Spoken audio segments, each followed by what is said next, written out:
Dahil wala nga tayong pang isang buong lechon, eto na nga lang, mag-ulo na lang tayo.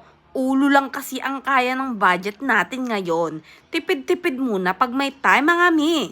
At dahil nga New Year ngayon, eto nga, pakukuluan ko muna yung ulo ng baboy.